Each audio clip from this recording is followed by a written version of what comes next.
नमस्कार दर्शकबिन programme publics डिमान्डको यो नयाँ एपिसोड लिएर उपस्थित भइसकेको छु तपाईको यो होस्ट ध्रुव कुँवर र यति बेला तपाईलाई थाहा छँदैछ अमेरिकामा NRNA को चुनावको यो माहौल एकदमै तातिरहेको छ र यो माहौलले धेरै खालका कन्ट्रोभर्सियल कुराहरू पनि लिएर आइरहेको छ र तपाईहरु माझमा एक खालको फेसबुकमा विभिन्न मिडियाहरुमा सञ्चार जगतमा एक खालको तातो विषय पनि बनेको छ र यसले सनसनीपूर्ण खबरहरू पनि ल्याइरहेका छन् र पछिल्लो समयमा भएका कुरा र यो भन्दा अगाडिको कार्यकालमा भएका कुराहरूलाई लिएर यसैसँग सम्बन्धित रहेर मैले आज यसैसँग सम्बन्धित रहेर कुराकानी गर्नको लागि आज एकजना गेस्टलाई यहाँ स्टुडियोमा निम्ताएको छु र उहाँको कार्यकाल यो भन्दा पहिलाको कार्यकाल को अनुभव र अब आउने भावी कार्यकालको विषयमा पनि हामी सम्बन्धित रहेर कुराकानी गर्नको लागि आज मैले निम्त्याएको छु NRNA USA का भाइस प्रेसिडेन्ट र अबको आसन्न निर्वाचनको ICC मेम्बरको क्यान्डिडेट्स उहाँ हुनुहुन्छ हाम्रै बे एरियाको दिल्ली भट्टराईजीसँग कुराकानी गर्नको लागि मैले उहाँलाई स्टुडियोमा निम्त्याएको छु। आउनुहोस् उहाँलाई स्वागत गरौँ। दिल्लीजी हाम्रो कार्यक्रममा स्वागत छ तपाईलाई। के छ हाल? एकदमै आराम छु। ठीक छ। एनआरएनको चाहिँ तापक्रम बढ्दैछ। हजुर, यो तापक्रम तपाईहरुले निकै बढाइरहनु भएको छ हैन? अवश्य पनि, किनभने यो कुरालाई हामीले यसलाई सकारात्मक रूपमा पनि लिनुपर्छ। सकारात्मक यस मानेमा कि एनआरएनलाई साझा सङ्गठन बनाउने र एनआरएनलाई सबैको मन मस्तिष्कसँग पुर्याउने हाम्रो चाहना हो र त्यो अर्थमा एनआरएनले ग्रासरुट मुभमेन्टको चाहिँ एउटा माहौल तयार गर्ने काम गर्दैछ। हुनसक्छ अहिले केही कुराहरू विवादित भएको कारणले गर्दा पनि अलि बढी खालको यो सन्दर्भ आयो तर पनि अहिले हरेक नेपालीहरूको स्पेसली नेपाली डायस्पोरामा चाहिँ एनआरएन भन्ने कुरा प्रतिबिम्बित हुँदैछ। हरेक सभा समारोहहरूमा एनआरएनको विषयमा जानु भनेको एउटा सुखद पक्ष पनि यसलाई पोजिटिभली पनि लिनुपर्छ भन्ने। साँच्चै योभन्दा पहिला एनआरएन सायदै पपुलर थियो होला अमेरिकामा चाहिँ, तर अहिले वर्ल्ड वाइड रूपमा अमेरिकाको एनआरएनए चाहिँ एकदमै पपुलर छ। तपाईहरुले निकै विवादमा ल्याएर यसलाई पपुलारिटी बढाउन खोज्नु भएको त होइन नि? होइन, यो मिडिया क्याम्पेन केही पनि होइन, मिडियाको पिआरको कुरा केही पनि होइन। तर एउटा कुरा हामीले मान्नु के पर्छ भने एनआरएनको अमेरिकाको एनआरएन भनेको अहिलेसम्मको सङ्गठनात्मक हिसाबले र संरचनात्मक हिसाबले र गुणात्मक हिसाबले तीनैवटा हिसाबले महत्त्वपूर्ण र सबैभन्दा ठुलो छ। यसको आफ्नै विशेषता छ। सङ्गठनात्मक हिसाबले भन्नुपर्दा सबभन्दा ठुलो सदस्य सङ्ख्याको हिसाबले छ। एउटा तपाईँको स्ट्रेटेजिक हिसाबले भन्नुपर्दा अमेरिकाको विश्वको सबभन्दा शक्तिशाली र सबभन्दा खुला प्रजातन्त्रको परिवेश भएको अवस्थामा भएको चाहिँ यो एनआरएनको जुन परिवेश छ त्यसले गर्दा पनि छ। र त्यसै नभइकन अबको एनआरएनको इन्टरनेसनल लिडरसिपलाई नेतृत्व गर्नको लागि एनआरएन अमेरिकाको नेतृत्व स्थापित गर्नुपर्छ र एनआरएनले अमेरिकाले चाहिँ आइसिसीसम्मको नेतृत्वमा चाहिँ महत्त्वपूर्ण प्रभाव राख्न सक्छ भन्ने कुराको असर अहिले तपाईँ हामीले पनि देखिरहेको छौँ। त्यस कारणले गर्दा पनि अमेरिकाको चाहिँ चासो चिन्ता सर्वत्र अहिले अमेरिका नेपालमा मात्रै होइन विश्वव्यापी रूपमा बढ्नु एउटा सुखद पक्ष पनि होला। यसै सकारात्मक रूपमा सार्वजनिक रूपले योभन्दा अघिल्लो तपाईँको कार्यकालमा त्यस्तै 3-4 हजारजना मेम्बर मात्रै एकदम बेयरली थियो होला, तर अहिले चाहिँ अब 15-17 हजार मेम्बर्सहरू तपाईँले बनाइसक्नु भएको छ। यो चाहिँ यति मात्रै नभएर अब अलिकति एनआरएनको यो युएसएको चाहिँ अलिकति एक खालको प्रोग्रेस पनि हो र पछिल्लो समयमा तपाईहरुले एनआरएन एनसीसी युएसएको क्यान्डिडेट्सहरू निकै विवादमा तानिनु भयो। त्यो विवादले पनि एक खालको अहिले चाहिँ होइन अब चाहिँ केही हुनुपर्छ भन्ने खालको कुराले गर्दाखेरि पनि चाहिँ अलिकति पपुलर भएको हो कि? निश्चित रूपमा हो। तपाईँले भने जस्तै पहिला साँगुरा गल्लीहरूबाट एनआरएन अभियानलाई चाहिँ हामीले मूल धारमा मूल बाटोमा ल्याउने प्रयास गरेका हौँ। त्यो प्रयास गर्ने क्रममा तपाईँ हाम्रो सबैको सामूहिक स्वामित्व छ, दायित्व छ। यो तपाईँ हाम्रै प्रयासले चाहिँ यहाँसम्म आएको र हिजो तपाईँले भने जस्तै तपाईँकै शब्द छापट लिएर भन्नुपर्दा 3-4 हजारको एनआरएनलाई अहिले हामी 10औं हजार अथवा 15-17 हजारसम्मको चाहिँ एनआरएनको चाहिँ एउटा साझा सङ्गठनको रूपमा विकास गर्न सफल भएका छौँ। यसको श्रेय पनि तपाईँ लगायत तपाईँहरू जस्तै सबै चाहिँ नेपाली जुन गैर आवासीय नेपाली दाजुभाइहरूलाई जान्छ। हामी तपाईँहरूको चाहिँ प्रकृति मात्रै गरेका हौँ। तर यो भन्दै गर्दाखेरि अब विवादमा ल्याउन खोजिएको चाहिँ होइन, तर कतिपय साथीहरूले अथवा कतिपय यहाँ अब बुझेका अथवा नबुझेका साथीहरूले यस संस्थालाई बुझ्न खोजेका अरे अथवा यसलाई बुझ्दा बुझ्दै पनि यसलाई चाहिँ विवादमा तान्न खोजेको कारणले गर्दा यता अलिकति विवादित भयो जस्तो लाग्छ। तर मलाई यसलाई विवाद भन्दा पनि अब मिसकम्युनिकेसन हो जस्तो लाग्छ बढीमा र त्यो मिसकम्युनिकेसन मलाई लाग्छ आगामी दिनहरूमा क्लियरिफाई हुँदै जान्छ। हजुर एकदमै महत्त्वपूर्ण क्वेसन तपाईँलाई तपाईँसँग सम्बन्धित रहेर संस्थागत रूपमा भन्दा पनि तपाईँ एनआरएनको अहिले आसन्न निर्वाचनको तपाईँ अध्यक्षको प्रत्याशी हुनुहुन्थ्यो योभन्दा पहिला र अहिले आइसिसीमा तपाईँ जानु भएको छ एज अ मेम्बरको रूपमा तपाईँ त्यसको आइसिसीको मेम्बरको क्यान्डिडेट्स पनि हुनुहुन्छ। तर योभन्दा पहिला प्रचार प्रसारमा चाहिँ तपाईँ निकै अध्यक्षको प्रत्याशीको रूपमा निकै मिडियामा छाउनु भएको पनि थियो। तर एक्कासी फेरि तपाईँहरू त्यस्तो त्यो के हो एउटा राजनीतिक माहौल के भयो अब यो एनआरएनए राजनीतिक संस्था त होइन तर सबभन्दा बढी राजनीतिक हुने संस्था हो भनेर चाहिँ भनिन्छ। अब त्यसमा चाहिँ के त्यस्तो फ्याक्टरले काम गर्यो जसले तपाईँ फेरि एनसिसी मेम्बरमा आउनुभयो एनआरएनको अध्यक्षको प्रत्याशी भएर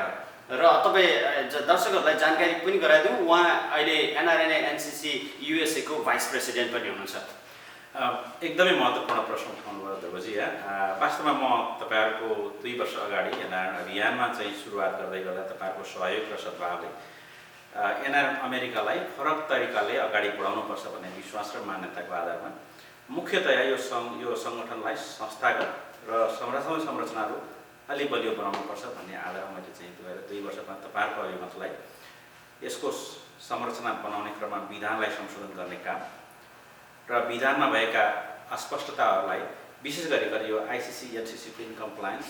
र आइसिसी र एनसिसी र तपाईँको च्याप्टरको बिचको इनकम्प्लायन्स र एनसिसी र लज अफ ल्यान्ड स्पेसली गरेर आइआरएससँगको इनकम्प्लायन्सका कुराहरूलाई हामीले चाहिँ म्याक्सिमम रूपमा चाहिँ कम्प्लायन्स ल्याउने कुरा र त्यसलाई क्लियरिफाई गर्ने काम गरेका हौँ। फेरि पनि हामीले के बुझ्नुपर्छ भनेको विधान भनेको चाहिँ लाइभ डकुमेन्ट होइन, समय परिवेशको र आवश्यकता अनुसार यो परिमार्जन हुँदै जानुपर्छ। समाजको चाहिँ विकास क्रममा देखिएका समस्याहरूलाई समाधान गर्दै त्यसको सम्बोधन विधानको माध्यमबाट गर्दै अगाडि बढाउनुपर्छ किनभने हाम्रो समाज एकदमै भाइब्रेन्ट छ। र यो भन्ने क्रममा 2 वर्षमा हामीले एउटा विधान संशोधन गर्ने काम गऱ्यौँ, त्यसलाई इनकम्प्लायन्ट कुराहरूलाई कम्प्लायन्ट ल्याउने काम गऱ्यौँ। र दोस्रो कुरा यो संस्थालाई अब क्यालेन्डर बेस्ड रूपमा अगाडि बढाउनुपर्छ अथवा एउटा चाहिँ निश्चित दायरा निश्चित एउटा बेन्चमार्कको रूपमा आधार गरेर 2 वर्षमा हामीसँग भएको रिसोर्स के हो र हामीले कसरी यो संस्थालाई चाहिँ अहिलेको चाहिँ भन्दा बढी गतिमा अगाडि बढाउन सकिन्छ भन्ने हिसाबले परम्परागत भन्दा अलि चाहिँ फरक हिसाबले लाउनलाई क्यालेन्डर अपरेसनको रूपमा हामीले चाहिँ यो 2टा बेन्चमार्क तयार गर्ने काम गऱ्यौँ। त्यसको पनि मैले चाहिँ नेतृत्वदायी भूमिका निर्वाह गरेँ। र तेस्रो कुरा भनेको अमेरिकामा बस्ने नेपालीहरूको वास्तविकता के हो र तथ्याङ्क के हो। हामीले माइनोरिटी राइट्सका कुराहरू गरिरहन्छौँ अमेरिकी समाजमा अथवा हाम्रो मेन स्ट्रिम सोसाइटीमा हामीले नेपाली पहिचानलाई नेपालीपनलाई र नेपाली चाहिँ एउटा डायस्पोरालाई चाहिँ सामाजिक आर्थिक राजनीतिक रूपमा स्थापित गर्नुपर्छ भन्ने मान्यता राख्दै गर्दा हाम्रो चाहिँ त्यो अल एट द इन्ड के काउन्ट हुन्छ भने हाम्रो नम्बर काउन्ट हुन्छ होइन। त्यसकारणले गर्दा हामीसँग कति हो तथ्याङ्क त्यसको आधारमा हामीले नीति तथा कार्यक्रमहरू बनाएर कसरी दीर्घकालीन अल्पकालीन नीतिहरू बनाउन सकिन्छ जसले गर्दा अमेरिका बस्ने नेपालीहरूको पनि पहिचान स्थापित हुन सक्छ भन्ने मान्यतामा हामीले यहाँको अमेरिका बस्ने नेपालीहरूको तथ्याङ्कको प्रारम्भिक तथ्याङ्क स्थापना के अरे प्रकाशन गर्ने काम गर्छ। यो 3वटै कामको कारणले गर्दा पनि एनआरएनको अभियानलाई नेक्स्ट लेभलसम्म लानलाई ममा केही क्षमता छ र त्यो क्षमताको आधारमा मैले जनमतमा जानुपर्छ मान्यताको आधारमा विशेष गरिकन बे एरियाका साथीहरूको चाहिँ अनुरोधमा मैले एनआरएनसिसीको पनि अध्यक्षको लागि चाहिँ प्रत्याशीको रूपमा अगाडि बढाएको थिएँ। तर यो भन्दै गर्दाखेरि हामीहरूको बिचमा स्पेसली गरिकन अहिलेकै कार्य समितिका सबै साथीहरू विशेष गरिकन उपाध्यक्ष लगायतका अध्यक्षका वर्तमान अध्यक्षका प्रत्याशी लगायतका वर्तमान कार्य समितिका सल्लाहकार लगायतका साथीहरूको बिचमा पनि अलिकति अस्वस्थ प्रतिस्पर्धा हो कि अथवा अलि अप्राकृतिक खालको प्रतिस्पर्धा हुन्छ कि जसले गर्दा एनआरएनको मुभमेन्टलाई जसरी हामी अगाडि बढाउन खोजेका छौँ त्योभन्दा बाहिर गएर अफ ट्र्याक हुन्छ अथवा ब्याक ट्र्याक हुन्छ कि भन्ने कारणले गर्दाखेरि किन त हामीले यो समाजलाई अगाडि बढाउनलाई यदि मैले व्यक्तिगत रूपमा एक पाइला पछाडि हटेँ भने यो सहमति र सहकार्यको वातावरण बन्छ कि जस्तो लागेर मैले आफ्नो चाहिँ तर दिल्लीजी सहमति सहकार्यको बारेमा त भएन नि। अब यति बेला चाहिँ त निकै एनआरएनको विवादहरू झन् मत्थर होला भने झन् बढिरहेको छ। ध्रुवजी तपाईँले भनेको कुरामा म अलिकति असहमति यसमा नै छु किन विवाद पनि बढ्दैछ र विवाद बढ्दै जाँदाखेरि तपाईँले एउटा हामीले के बुझ्नुपर्छ भने हरेक कालो बादलमा चाँदीको घेरा हुन्छ। जहाँ जति बढी विवाद हुन्छ त्यहाँ त्यति नै सम्भावना सहमतिका सम्भावना पनि रहन्छ र मलाई चाहिँ म जहिले पनि हरेक कुरालाई सकारात्मक रूपमा लिने गरे हुनाले तर तपाईँको केसमा चाहिँ होला अब तपाईँहरूको अब अलिकति साङ्गठनिक रूपमा तपाईँसँग गरिएका कन्भर्सेसनले तपाईँलाई कन्भिन्स गर्ने कुराहरूमा तपाईँलाई सायद तपाईँको भागभन्डा भनौँ न भागभन्डामा तपाईँ आइसिसीमा पढ्नु भएको होला हुनसक्छ यो एउटा त्यसो होइन मैले त्यसलाई अलिकति जस्टिफाई गर्न चाहेँ तपाईँले भागभन्डा भन्नुभयो मैले यो अभियानमा म सदस्य रहे पनि नरहे पनि म कुनै एउटा पदमा रहे पनि नरहे पनि मेरो निरन्तर रहन्छ भन्ने कुरा गरेको थिएँ र जुन मुद्दाहरू विशेष गरिकन अमेरिका गइरहेको नेपाली अमेरिका बस्ने नेपाली दाजुभाइहरूको विषयमा मैले उठाएका एजेन्डाहरू थिएँ म चाहिँ अध्यक्ष बनाउँदै गर्दाखेरि मैले तिनै एजेन्डाहरूलाई अब एनआरएनसी लेभलमा होइन त्यसलाई आइसिसी लेभलमा लगेर आइसिसी लेभलबाट इन्टरनेसनल लेभलमा रोल आउट गर्ने चाहिँ चाहनाले मैले त्यो कुराहरूलाई इन्टरनेसनल लेभलमा लानु खोजेको किनभने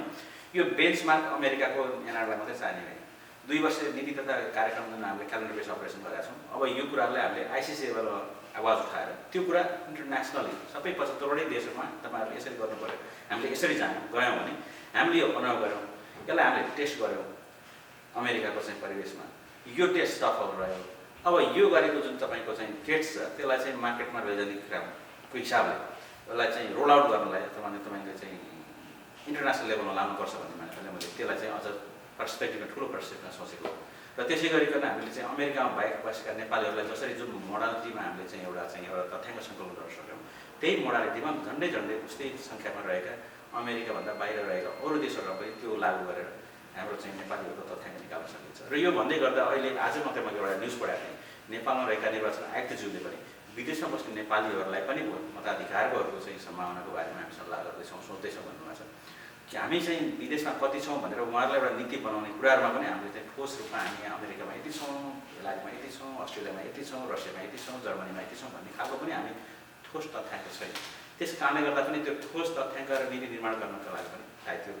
त्यो कहीँ बसेको देश होस् चाहे नेपालको लागि होस् त्यो दिनको लागि पनि हामीले चाहिँ त्यो दिनु के अरे अब यो तथ्याङ्कको साधन गर्नुपर्छ त्यो रोल आउट गर्नु पनि आवश्यक छ अत्यन्तै महत्त्वपूर्ण छ किनभने यो ढिलो भइसकेको छ र यिनै कुराहरूलाई मैले चाहिँ इन्टरनेसनल लेभलसम्म रोल गरेर लगेर रोल आउट गर्न आवश्यक ठाने र मेरो भूमिका त्यहाँ अझै बढी प्रभावकारी रहन्छ भन्ने सोचेर हुनाले मैले चाहिँ इन्टरनेसनल लेभलको आइसिसी मेम्बरमा गएर यो कुराहरूलाई यो अभियानलाई अगाडि बढाउने निधो गरेको हजुर तपाईँ यो एनआरएनएको युएसएको चाहिँ एउटा विधान संशोधनको टिममा रहेर पनि संयोजकको हजुरमा पनि तपाईँले काम गर्नुभएको थियो र पछिल्लो समयमा धेरै विवादमा रहेको कुरा भनेको विभिन्न खालका पदका प्रत्याशीहरूको नामावली निर्वाचन आयोगले त्यो लिस्टमा चाहिँ पारेन भन्ने कुराहरू रहेको थियो र पछिल्लो समयमा अझै बढी विवादमा रहेको भनेको विशेष गरी गौरी जोशी जो अध्यक्षको प्रत्याशी हुनुहुन्छ उहाँको कुरालाई लिएर रह्यो के तपाईँहरू आफै क्लियर हुनुहुन्न तपाईँ एउटा संयोजकको रूपमा पनि तपाईँहरूको विधानमा त्यस्तो खालको क्लियर कुरा छैन जसले गर्दाखेरि यी कुराहरू बाहिर आइरहेका छन् ध्रुवजी तपाईँले फेरि पनि अर्को महत्त्वपूर्ण प्रश्न उठाउनु यो अहिलेको सबभन्दा जल्दो प्रश्न नै यो लाग्छ I think hit the $1 billion jackpot हेर होइन वास्तवमा भन्नुहुन्छ भने विधानमा त्यो किसिमको क्लियरिटी नै छ जस्तो लाग्छ मेरो अनुभवमा मेरो बुझाइमा विधानमा त स्पष्ट नै छ र मैले अहिले वास्तवमा 2टा कुरा यहाँ भन्न चाहेँ एउटा कुरा त एनआरएन अहिलेको जुन निर्वाचन प्रक्रियामा निर्वाचनलाई एउटा प्रजातान्त्रिक रूपमा स्वच्छ रूपमा र पारदर्शी रूपमा अगाडि बढाउनुपर्छ र त्यो बढाउनको लागि निर्वाचन आयोगले देखाएको जुन यो कदम छ त्यसको लागि हामी चाहिँ उहाँको इफोर्टलाई म चाहिँ धन्यवाद दिन चाहन्छु व्यक्तिगत रूपमा पनि एनआरको तर्फबाट पनि र केही यो भन्दै गर्दाखेरि कतिपय हाम्रै साथीहरू कार्य समितिका साथीहरू अथवा हाम्रो चाहिँ औषध मतदाताहरू पनि नाम समावेश नभएको अथवा उहाँको कसैको भोटर लिस्टमा नभएको कसैको चाहिँ तपाईँको उम्मेदवार नभएको कसैको चाहिँ केमा नभएको भन्ने खालका गुनासाहरू पनि आए र ती कुराहरूको बारेमा मेरो स्पष्ट धारणा के हो भने यो प्रजातान्त्रिक देश विश्वको सबभन्दा ठुलो प्रजातान्त्रिक भएको देशमा हामीले स्वतन्त्र रूपमा यो एनआरलाई अगाडि बढाउने हो भने सबैलाई सहभागीमूलक प्रजातन्त्र अथवा चाहिँ तपाईँको चाहिँ यो निर्वाचनको पद्धतिमा समाहित गरेर लैजानुको विकल्प छैन त्यसको लागि म सबैलाई चाहिँ स्वागत पुर्याउनुपर्छ भन्ने मानेर राख्छु र यो भन्दै गर्दा यो हाम्रो चाहिँ संस्थालाई चलाउने भनेको आधार मेरुदण्ड भनेको विधान हो र विधानसम्मत हरेक कुराहरूमा सबैको सहभागिता रहनुपर्छ त्यसमा कुनै त्यसमा कुनै विधानै छैन जहाँसम्म तपाईँको प्रश्न रह्यो यो विधानमा चाहिँ क्लियरिटी छैन भन्ने कुरा विधानमा स्पष्ट क्लियरिटी छ र म यहाँ कुनै पनि अमुक व्यक्तिको नाम लिएर चाहिँ टिका टिप्पणी गर्न चाहेन तर एउटा कुरा के हो भने विधानसम्मत यो संस्थालाई को विधानलाई मानेर विधान सम्मत रूपमा आएका निवेदनहरूमा अथवा आएका प्रत्याशीहरूको सबैको चाहिँ तपाईँको यो अभियानमा साझेदारी र प्रतिनिधित्व हुने अथवा त्यसमा चाहिँ अवसर लिने भाग लिने अवसर चाहिँ हुनुपर्छ। त्यसको लागि चाहिँ कुरा क्लियर छ। भने पछाडि पछिल्लो समयमा विवादमा आएको कुरा यो एनआरएनको विधानमा चाहिँ एकदमै स्पष्ट छ, त्यो भित्र क्राइटेरियाभित्र नपरेको मान्छेहरूको चाहिँ त्यो नाम चाहिँ लिस्टमा नआएको हो भन्न चाहनुहुन्छ होइन त? जहाँसम्म तपाईँले अध्यक्षको प्रत्याशीको कुरा गर्नुभयो, यो कार्यकाल पुरा भएको हुनुपर्छ भन्ने स्पष्ट छ। त्यो यसमा चाहिँ कसैको पनि दुविधा छ जस्तो लाग्छ। हजुर, तपाईँ प्रोग्राम हो पब्लिक्स डिमान्ड र पब्लिक्स डिमान्डको यो एपिसोडमा NRNA उपाध्यक्ष र अबको आसन्न चुनावको आइसिसीको मेम्बर हाम्रो बे एरियाको आदरणीय दिल्ली भट्टराईजीसँग कुराकानी हेरिरहनु भएको छ र तपाईँलाई प्रोग्रामको बारेमा कुनै फिडब्याक छ भने तपाईँले अवश्य पनि हामीलाई फिडब्याक्स दिन सक्नुहुन्छ र उहाँसँग रहेर NRNAको विधानको विषय र पछिल्लो समयका माहौल तातिएका विषयहरूलाई लिएर कुराकानी गरिरहेका छौँ र उहाँको उम्मेदवारीको विषयमा पनि कुराकानी गरिरहेका छौँ। अब तपाईँ आइसिसीको मेम्बरको रूपमा अगाडि बढिरहनु भएको छ। अब त्योभन्दा पनि मलाई एकदमै सोध्न मन लागेको कुरा के भने तपाईँ उपाध्यक्ष हुनुहुन्थ्यो जति बेला NRNA एकदमै ठुलो लामो समय विवादमा रह्यो।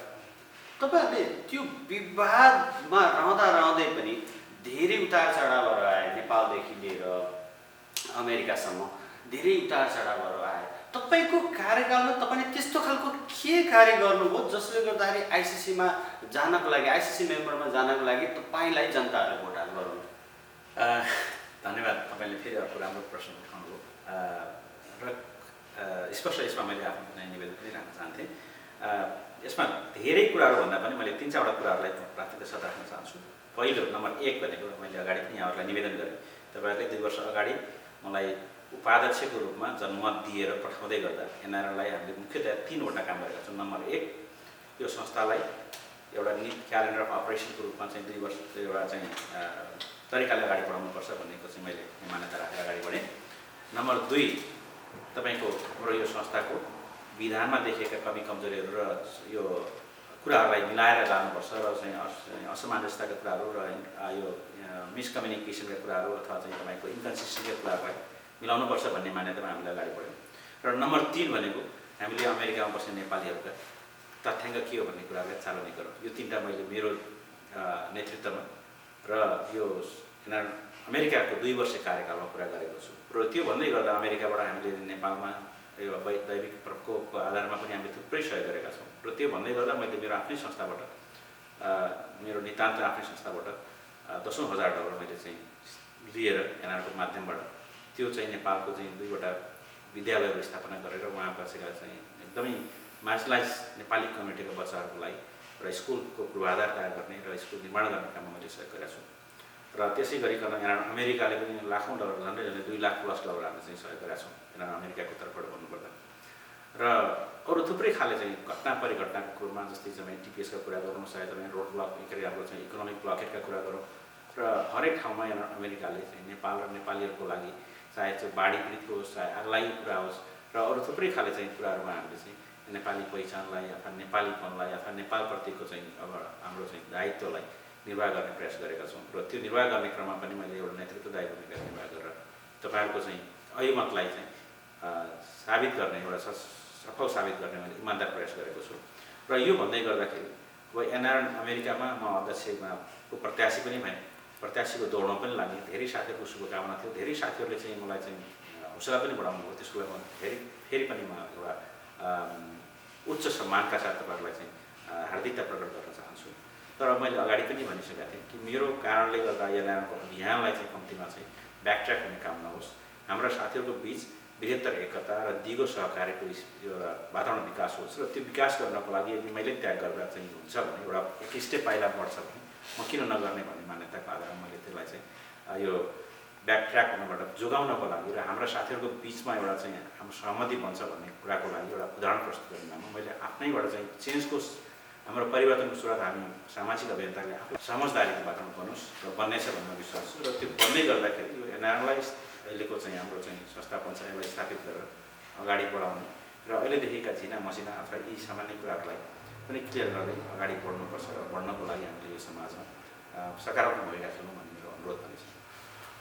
र अबको आगामी NRNA NCC USA को कार्यकाल जसले जिते पनि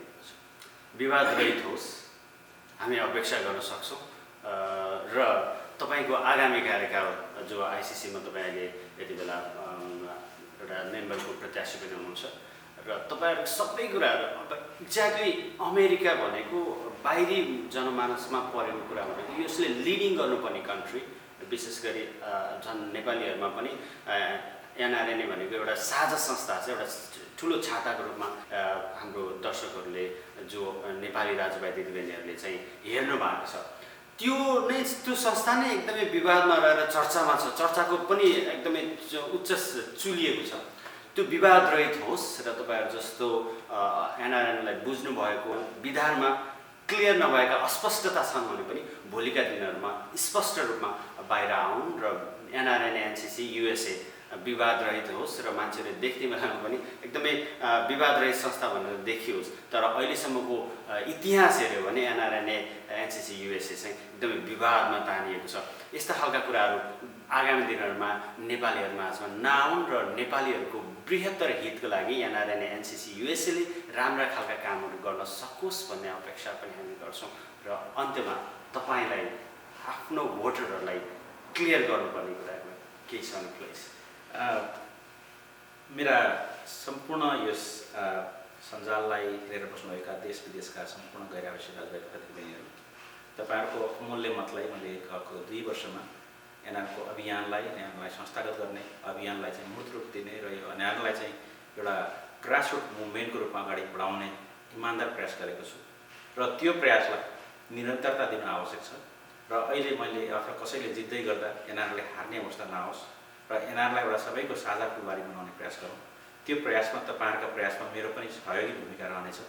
र यो भन्दै गर्दा मैले देखेको अबको NRNA भनेको सबै औसत नेपालीहरू जसले घण्टाको 8 डलर 10 डलरमा काम गर्ने नेपाली जो क्षमतावान हुनुहुन्छ, उहाँहरू चाहिँ ऊर्जाशील हुनुहुन्छ, उहाँहरूको पनि यो संस्थाप्रतिको स्वामित्व रहोस् र उहाँहरूले पनि यो संस्था मेरो संस्था भन्ने एउटा चाहिँ गौरव गर्न सक्ने वातावरण बनाऊ। त्यो वातावरण बनाउनको लागि अबको NRNA लाई एउटा इन्टरप्रेन्योरशिप डेभलपमेन्ट इनिसिएटिभ जसले मैले चाहिँ भनेको थिएँ कि हरेक नेपालीलाई एउटा आर्थिक समृद्धिको बाटो पनि पहिलाउनु पर्नेछ हामी NRNA का अभियन्ताहरूले, ताकि उहाँहरू चाहिँ अमेरिकी समाजमा अथवा अरू कुनै पनि समाजमा जुन संक्रमणकालीन अवस्था हुनुहुन्छ उहाँहरूको संक्रमणकालको अवस्थालाई पनि छोटो गर्न सकौँ र त्यसलाई चाहिँ नेपाली डायस्पोराले नेक्स्ट जेनेरेसनको लेभलमा अलिक प्रभावकारी भूमिका चाहिँ यहाँको लोकल हाम्रो चाहिँ मेन स्ट्रिम सोसाइटीमा पनि खेल्न सकोस्। त्यो अवस्थाको वातावरण सिर्जना गर्नुपर्नेछ। त्यसमा मेरो पहल कदमै रहनेछ तपाईहरुको साथ रह्यो भने। त्यसै गरिकन हामीले नेपाल र नेपालीको लागि पनि नेपालको समृद्धिको लागि पनि हामीसँग भएका आर्थिक र बौद्धिक पुँजीहरूलाई यहाँको अमेरिकी समाज र नेपाली समाजमा पनि स्किल ट्रान्सफर गर्नुपर्नेछ। त्यसको लागि पनि मैले तपाईहरुको सहयोग रह्यो भने एउटा पहल कदमै भूमिका निर्वाह गर्न सक्छु भन्ने आत्मविश्वास छ। र यिनै कुराहरूलाई आत्मसात गरेर अबको मेरो तपाईहरुको एउटा भोट अमेरिकाको मात्र नभएर NRNA ICC लेभलमा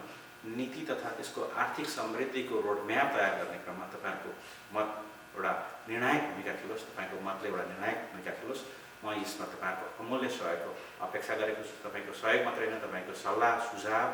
र तपाईको मायाको चाहिँ अपेक्षा गरेको छु। मलाई आशा छ तपाईहरुले मेरो यस प्रयासमा एउटा हौसला बढाउने काम गर्नुहुनेछ। र यो भन्दै गर्दा म तपाईहरुलाई 2 वर्षमा तपाईहरुले दिएको अभिमतलाई NRNA को NCC र ICC को बीचमा एउटा समन्वयात्मक भूमिका निर्वाह गरेर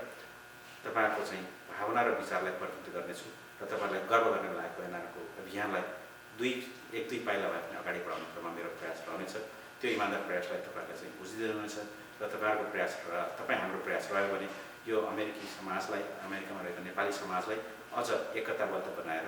एउटा सामूहिक नेतृत्वको विकास गर्दै NRNA अमेरिका लगायत NRNA ICC सम्मको चाहिँ नेतृत्व विकास गर्ने क्रममा थप सहयोगी रहनेछ।